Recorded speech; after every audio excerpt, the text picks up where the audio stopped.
Hello dear friends, and welcome back to my channel. I hope you're all doing well and are settling into the new year with hope and excitement. I wish you a year full of health, happiness, and all the little joys that make life beautiful. I'm so grateful you're here, and I can't wait to share more with you this year.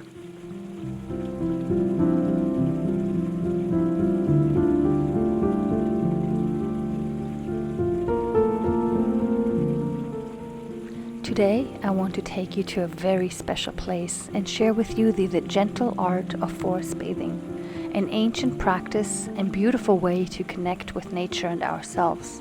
I will also be sharing one of my favorite immune-boosting remedies for the winter season, elderberry syrup, and show you how to make yummy vegan elderberry gummies with that syrup for an extra immune-boosting treat.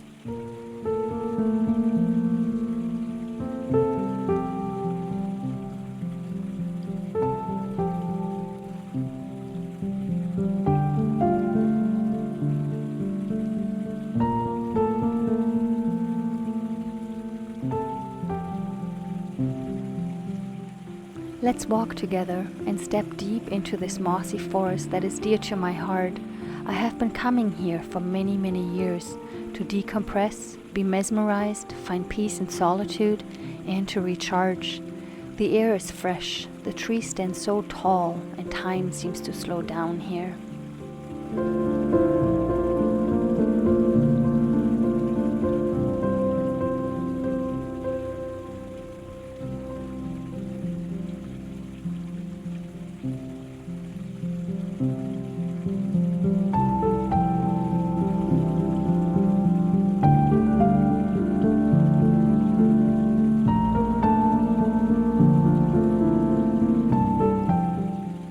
I love the scent of pine, the fragrance of moss, and the earthy smell of damp leaves. They fill my senses and help me be grounded in the present moment. So many times I say to myself, if trees could only talk.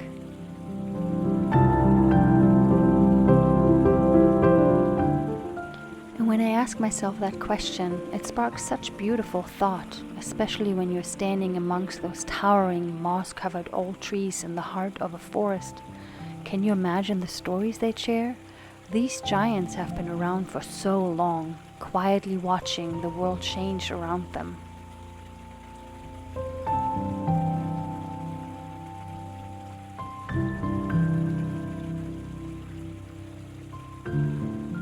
They might tell us about the storms they've braved, the wildlife they've sheltered, and the seasons they've seen come and go year after year.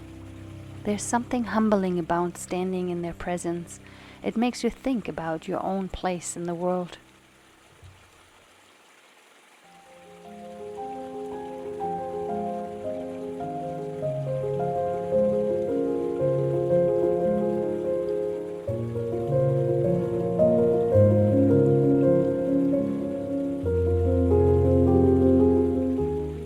Forest bathing originated in Japan and is known as Shinrin-yoku. It is rooted in the Shinto and Buddhist traditions, where harmony with the natural world was seen as an essential part of living a balanced life. It was a gentle invitation to step away from life's noise and find solace amongst the trees. People would wander into the forest, not to hike or exercise, but to simply be, to breathe deeply, notice the beauty around them, and let the natural world feed their soul and spirit. Over time, this meditative tradition spread, offering its quiet wisdom to our fast-paced modern lives.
benefits of forest bathing are profound.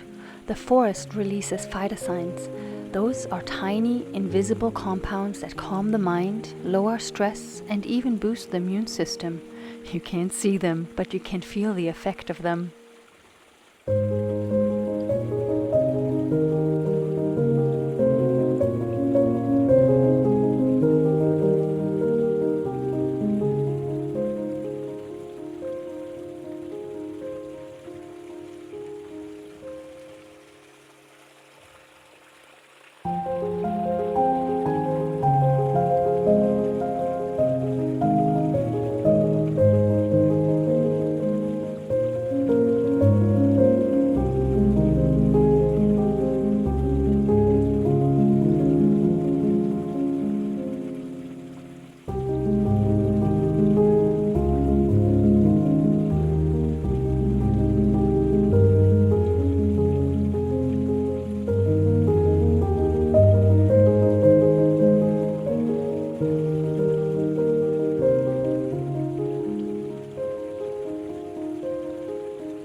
For me, forest bathing is more than a modern wellness trend.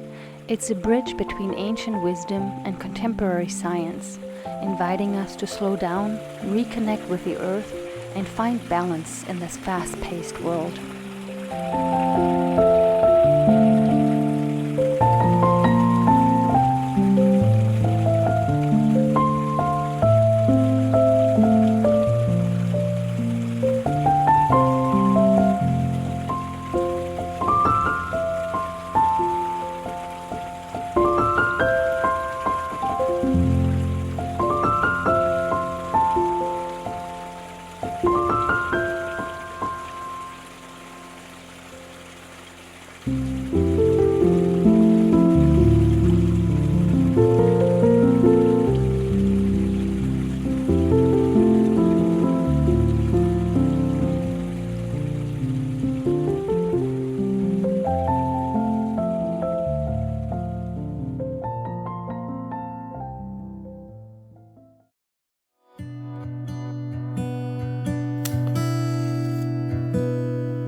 Now, let me introduce you to elderberries. These tiny, dark purple berries are packed with antioxidants, vitamin C, and other compounds that help protect our body against colds and flu. Studies have even shown that elderberries can reduce the duration of a cold and help you bounce back faster. They are a staple in my kitchen cabinets, and I'm sure you have heard of them before, as they are hailed as the immune booster of all. These days, you can find store-bought syrups, cough drops, and elderberry tea everywhere.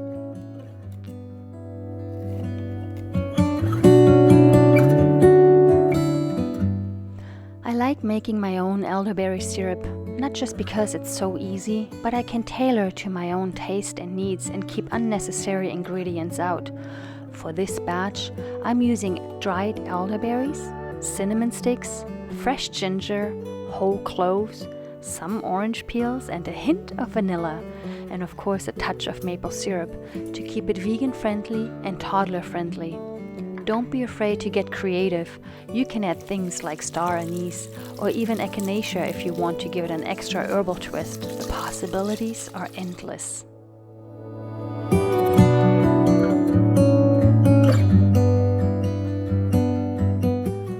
The process is super simple. Just simmer your ingredients in water for 30 to 40 minutes, add some freshly squeezed lemon juice, and strain it once it cools down a bit. And there you go, you've got your very own jar of immune-boosting goodness.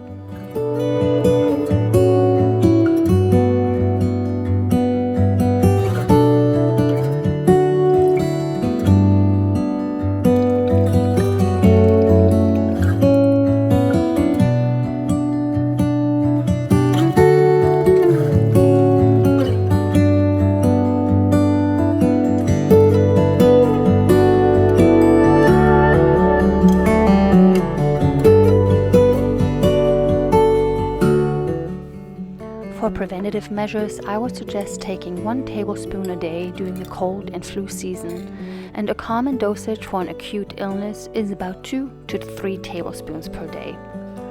For children ages 1 to 12, it's recommended to take 1 teaspoon or 5 milliliters daily.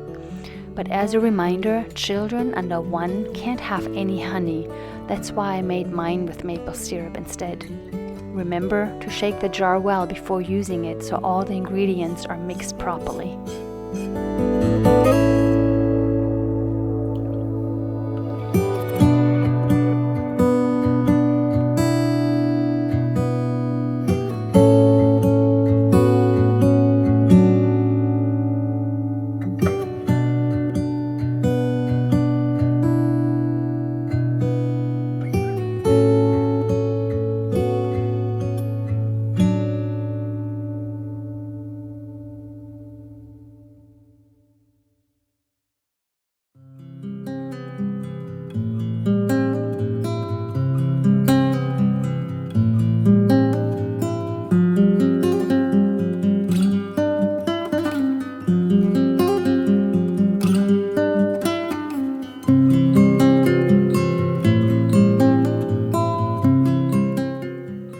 This is my first time making gummy bears. I thought it would be a great addition to have on hand as an immune-boosting treat and being able to share them with friends and family.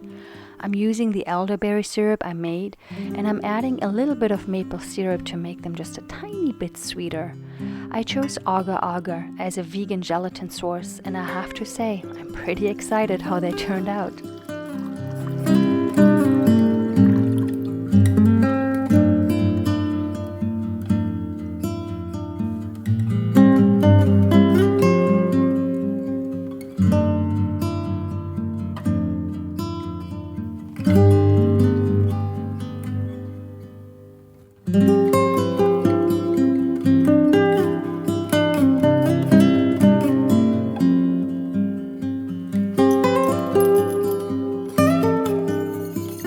I used 1 cup of elderberry syrup and 1 teaspoon of agar-agar and let it come to a boil, and then let it simmer for 3 to 5 minutes while constantly stirring.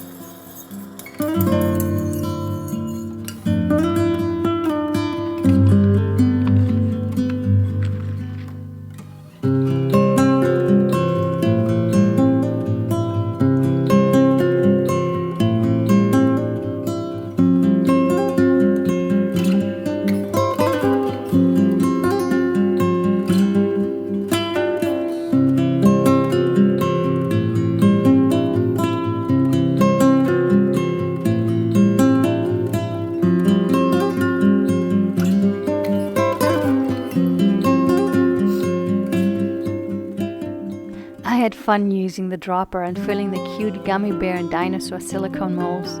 The liquid sets fairly quickly, so keep that in mind when you're filling them.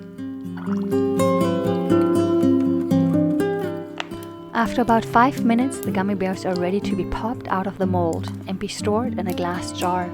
I keep my jar in the refrigerator.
As you might have seen in my previous cozy winter foraging episode, I have foraged Usnea and added it to a jar with high-proof alcohol. And now, after about 4 to 6 weeks, it's finally time to strain it and put the tincture into a dropper so it's ready to be used.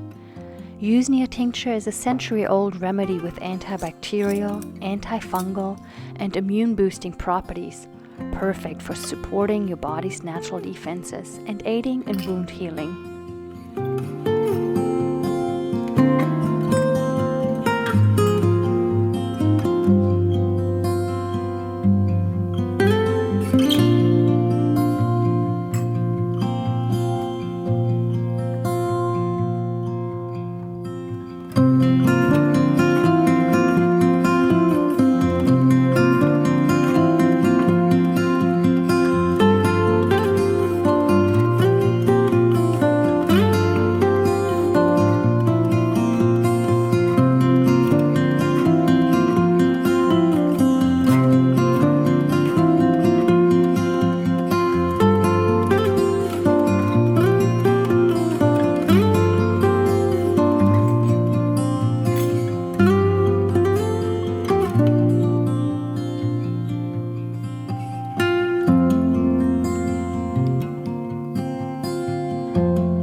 In general, the recommended dose of Usnea tincture is 30 to 60 drops, taken several times a day. Add the desired number of drops into a small amount of liquid, like water, juice, or tea, and enjoy. It can also be applied topically to the skin for its antifungal and antibacterial properties.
Hello there, and thank you so much for watching until the end. I hope you're doing well and found some inspiration in this episode, and maybe it helped you to just pause for a moment and get recentered. Maybe you've never tried your own elderberry syrup and are ready to give it a try, or are intrigued by the Usnea tincture and its health benefits. I hope this episode inspires you to spend more time in nature, and don't worry if you can't get to a forest. Even the smallest green space, like a park, a garden, or a single tree, can offer moments of connection and calm. What matters is taking the time to pause, to breathe, and to slow down, and connect with nature. Leave a comment and share your version of elderberry syrup or your experience while being in the forest, and let me know what you like to learn and see more of. Don't forget to hit that like and subscribe button for more herbal, remedies, and plant-based goodness. Until next episode, I wish you health, wellness, and joy.